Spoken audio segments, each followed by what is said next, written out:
நமஸ்காரம். ஹரி ஓம். நமஸ்காரம் எல்லாருக்கும். நம்ம இன்றைக்கி ஒரு புது ஸ்தோத்திரம் பார்க்க போகிறோம். கனகதாரா ஸ்தோத்திரம். முதல்ல ஸ்பிளிட்டுக்கு போகலாம். ஸ்லோகம் நம்பர் 1. அங்கம் ஹரீஃப், விசர்க்கு வந்து எஃப், புலக்க பூஷண மா ஸ்ரயந்தி. செகண்ட் லைன், பிருங்காங்க நேவ முகுலா பரணம் த மாலம். தேர்ட் லைன், அங்கீகிருதாகில விபூதி ர பாங்க லீலா. ஃபோர்த் லைன், மாங்கல்ய தாஸ்து மம மங்கள தேவதாயாக. ஓம் அங்கம் ஹரீஃப் புலகபூஷணமாஸ்ரயந்தி பிருங்காங்கநேவ முகுலாபரணம் தமாலம் அங்கீகிருதாகில விபூதிரபாங்கலீலா மாங்கல்யதாஸ்து மம மங்களதேவதாயாக. அடுத்து ஸ்லோக நம்பர் 2. முக்தா முஹுர் விதததி வதனே முராரேஹே. செகண்ட் லைன், பிரேம த்ரபா பிரணிஹிதானி கதா கதானி. தேர்ட் லைன், மாலா திருஷோர் மதுக ரீவ மஹோத் பலேயா. ஃபோர்த் லைன், சாமி ஸ்ரீயம் திஷது சாகர சம்பவாயாக. முக்தா முஹுர்விதததி வதனே முராரேஹ பிரேமத்ரபா பிரணிஹிதானி கதா கதானி மாலாத்ரிஷோர்மதுகரீவ மஹோத்பலேயா சாமே ஸ்ரீயம் திஷது சாகர சம்பவாயாக. அடுத்து ஸ்லோக நம்பர் 3. ஆமீலி தாக்ஷ மதி கம்ய முதா முகுந்தம். செகண்ட் லைன், ஆனந்த கந்த மணி மேஷ மனங்க தந்திரம். தேர்ட் லைன், ஆகே கரஸ்தித கணி நிக பக்ஷ்ம நேத்ரம். ஃபோர்த் லைன், பூத்யை பவேன் மம புஜங்க ஷயாங்க நாயாக. ஆமீலிதாக்ஷமதிகம்ய முதா முகுந்தம் ஆனந்தகந்தமணிமேஷமனங்கதந்திரம் ஆகேகரஸ்திதகனீனிகபக்ஷ்மநேத்ரம் பூத்யை பவேன் மம புஜங்கஷயாங்கநாயாக. அடுத்து ஸ்லோக நம்பர் 4. பாஹ்வந்தரே மது ஜித்தஷ், விசர்க இஷ், ஸ்ரித கௌஸ்துபே ய ஹாராவலீய ஹரி நீலமயி விபாதி காம பிரதா பகவதோபி கடாக்ஷ மாலா கல்யாண மா வஹத்து மே கமலாலயாயாக. பாஹ்வந்தரே மதுஜிதஷிதகௌஸ்துபேயா ஹாராவலீய ஹரிநீலமயி விபாதி காமப்ரதா பகவதோபி கடாக்ஷமாலா கல்யாணமாவஹது மே கமலாலயாயாக. அடுத்து ஸ்லோக நம்பர் 5. காலாம் புதாலி லலிதோ ரசி கைட்ட பாரேஹே. செகண்ட் லைன், தாரா தரே ஸ்புரதி யா தடிதங்க நேவ. தேர்ட் லைன், மாத்து சமஸ்த ஜகதாம் மகனீய மூர்த்திஹி பத்ராணி மே திஷது பார்கவ நந்தநாயாக.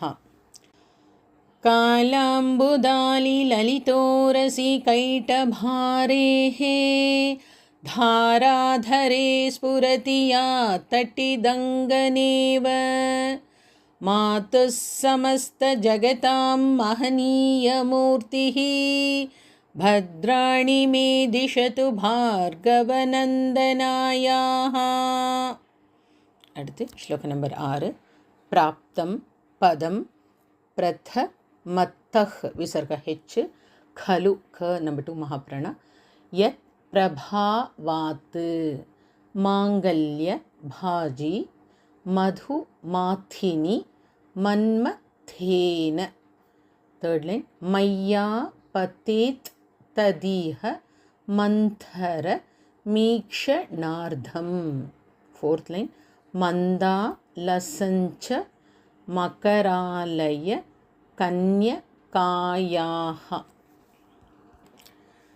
प्राप्तं पदं प्रथमतः खलु यत् प्रभावात् मांगल्यभाजि मधुमाथिनि मन्मथेन मय्यापते तदिह मन्थरमीक्षणार्धं मन्दालसञ्च मकरालय कन्यकायाः. அடுத்து ஸ்லோகம் நம்பர் 7. விஸ்வாமரேந்திர பத விப்ரம தான தக்ஷம். செகண்ட் லைன் ஆனந்த ஹேத்து ரதிகம் மூர வித் விஷோபி. தேர்ட் லைன் ஈஷன் நிஷீதத்து மயி க்ஷண மீக்ஷணார்த்தம். ஃபோர்த் லைன் இந்தி வரோதர சகோதர மிந்தி ராயாः. விஸ்வாமரேந்திர பத விப்ரமதானதக்ஷம் ஆனந்தஹேதுரதிகம் முரவித்விஷோபி ஈஷன்னிஷீதது மயி க்ஷணமீக்ஷணார்த்தம் இந்தீவரோதர சகோதரமிந்திராயாः. அடுத்து ஸ்லோகம் நம்பர் 8. இஷ்டா விசிஷ்ட மத யோபி யயா தயார்த்ர திருஷ்ட்யா. செகண்ட் லைன் த்ரிவிஷ்ட பபதம் சுலபம் லபந்தி. தேர்ட் லைன் திருஷ்டிஃப் பிரஹ்ருஷ்ட கமலோதர தீப்தி ரிஷ்டாம். ஃபோர்த் லைன் புஷ்டிம் கிருஷீஷ்ட மம புஷ்கர விஷ்ட ராயாः. इष्टाविशिष्टमतयोऽपि यया दयार्द्रदृष्ट्या त्रिविष्टपपदं सुलभं लभन्ते दृष्टिः प्रहृष्टकमलोदरदीप्तिरिष्टां पुष्टिं कृषीष्ट मम पुष्करविष्टरायाः. அடுத்து ஸ்லோக நம்பர் 9. தத்யாத் தயானு பவனோ திரவிணாம் புதாராம். அந்த வந்து இம்ப்ளஸ் ஆவா பிரிச்சுக்கங்க. செகண்ட் லைன் அஸ்மின் ந கிஞ்சன விஹங்க ஷிஷௌ விஷண்ணே. தேர்ட் லைன் துஷ் கர்ம கர்ம மப நீய சிராய தூரம். ஃபோர்த் லைன் நாராயண பிரணயினி நயனாம் புவாஹஹ. தத்யாதயானு பவனோ திரவிணாம்புதாராம் அஸ்மின்ன கிஞ்சன விஹங்கசிஷௌ விஷண்ணே துஷ்கர்ம கர்மமபனீய சிராய தூரம் நாராயண பிரணயினி நயனாம்புவாஹஹ. அடுத்து ஸ்லோக நம்பர் 10. गीर् देवतेति गरुड ध्वज सुंदरीति. Second line शाकंभरीति Shashi Shekhar वल्लभेति. Third line, Srishtisthiti Pralaya Kelishu Samsthitayai. Fourth line, Tasyai Namas Tribhuvanaika Guros Tarunyai. गीर्देवतेति गरुडध्वजसुन्दरीति शाकम्भरीति शशिशेखरवल्लभेति सृष्टिस्थितिप्रलयकेलिषु संस्थितायै तस्यै नमस्त्रिभुवनैकगुरोस्तरुण्यै. நம்ம இப்போ ஸ்லோக நம்பர் 10 பார்த்தாச்சு. 1லேருந்து 10 வரைக்கும் நான் ஸ்லோவாக படிக்கிறேன், நீங்களும் என்னோட சேர்ந்து படிங்க. ஓம் அங்கம் ஹரே புலகபூஷணமாஸ்ரயந்தி भृङ्गाङ्गनेव मुकुलाभरणं तमालम् अङ्गीकृताखिलविभूतिरपाङ्गलीला माङ्गल्यदास्तु मम मङ्गलदेवतायाः. मुग्धा मुहुर्विदधति वदने मुरारेः प्रेमत्रपा प्रणिहितानि गतागतानि मालादृशोर्मधुकरीव महोत्पलीया सा मे श्रियं दिशतु सागरसम्भवायाः. आमीलिताक्षमधिगम्य मुदा मुकुन्दम् आनन्दकन्दमनिमेषमनङ्गतन्त्रम् आकेकरस्थितकनीनिकपक्ष्मनेत्रम् भूत्यै भवेन्मम भुजङ्गशयाङ्गनायाः. बाह्वन्तरे मधुजितश्रितकौस्तुभीया हारावलीव हरिनीलमयी विभाति कामप्रदा भगवतोऽपि कटाक्षमाला कल्याणमावहतु मे कमलालयायाः. कालाम्बुदालिललितोरसिकैटभारेः धाराधरे स्फुरति या तटिदङ्गनेव. मातुः समस्तजगतां महनीयमूर्तिः भद्राणि मे दिशतु भार्गवनन्दनायाः.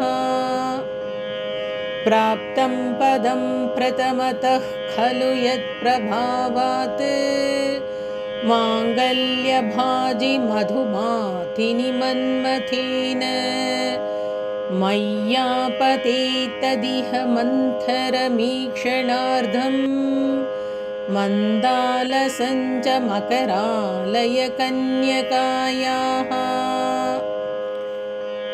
विश्वामरेन्द्रपदविभ्रमदानदक्षम् आनन्दहेतुरधिकं मुरविद्विषोऽपि ईशन्निषीदतु मयि क्षणमीक्षणार्थम् इन्दीवरोदरसहोदरमिन्दिरायाः.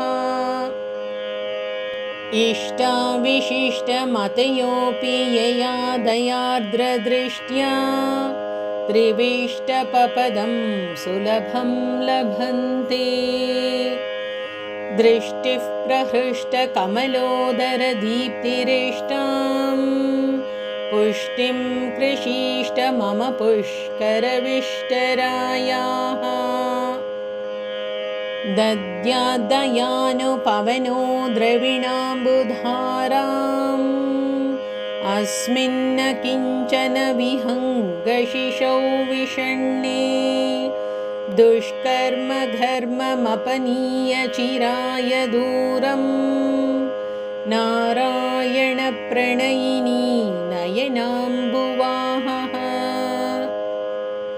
गीर्देवतेति गरुडध्वजसुन्दरीति शाकम्भरीति शशिशेखरवल्लभेति सृष्टिस्थितिप्रलयकेलिषु संस्थितायै तस्यै நமஸ்திரிபுவனைககுரோஸ்தருண்யை. இப்போ ஸ்லோகா நம்பர் 10 வரைக்கும் பார்த்தாச்சு. 11லேருந்து அடுத்த கிளாஸில் பார்க்கலாம். Thank you all. நமஸ்காரம். ஹரி ஓம்.